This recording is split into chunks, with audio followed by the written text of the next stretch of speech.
Searing scallops, I always like to use a little bit more oil than I would with a different protein, just because I like the sear to kind of come up and encrust the side a little bit. Yeah, really get them caramelized. Yeah, I also don't really like to flip them or put them in the oven, so this way it's kind of almost like a shallow fry, just to ensure it gets it cooks all the way through, and you have the textural variance from the sear on one side and then it being soft on the other side. Are you doing that on a higher heat then? This is going to be on a high heat. I'm actually going to wait until the oil gets to what's called its smoking point. I'm going to wait until there's a little bit of white smoke rolling out of the pan, and then I'm going to go ahead and put that in there. Over here we have scallops. These are U10 scallops. They are beautiful. They're they're about 110 to 155 miles off of the coast of New Bedford in Massachusetts.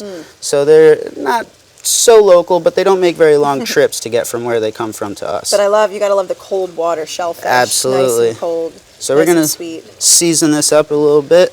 Make sure we get a decent amount of salt and pepper on there. There's nothing like an unsalted protein, in my opinion. Right now my oil, if you see, Jason, it's starting to get to that little white smoking point. Yeah. It has that shimmer to it when you move, and it's gonna spit a little bit, so I'd step back. And then how long do you actually cook them for? If the oil's right and you got all the variables line up in place, I'd say you're probably gonna sear it for about 2 minutes on one side, and then really quick, give it what's called a kiss. You're gonna flip it over and just touch it to the other side to give it a little residual heat to come through the bottom and finish its cooking. That's it. Okay. And do you always cook scallops all the way through, or do you like to leave them a little under? I like to leave my scallops around medium. Yeah. I have some crudos that I've cooked before where I use completely raw scallops. There's also the technique of ceviche, which I'm sure most people are familiar with, which is cooking through acidity.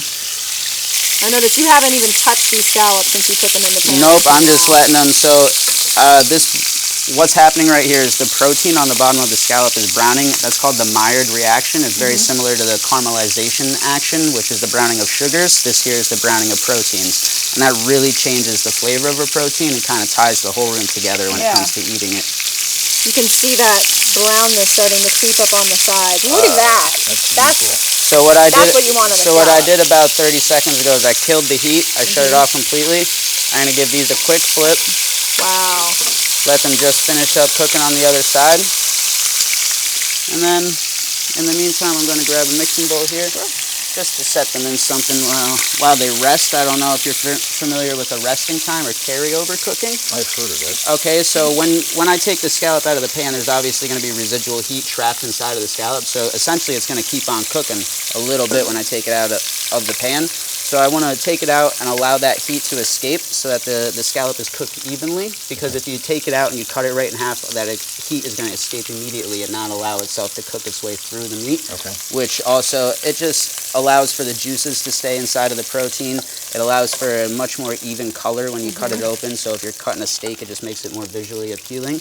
And as well as, like I said before, the biggest point is that it holds the juices in so your steak, so your protein doesn't become dry. These look great. Yeah, I mean, they smell great, they look great. I'm excited about this. I am too.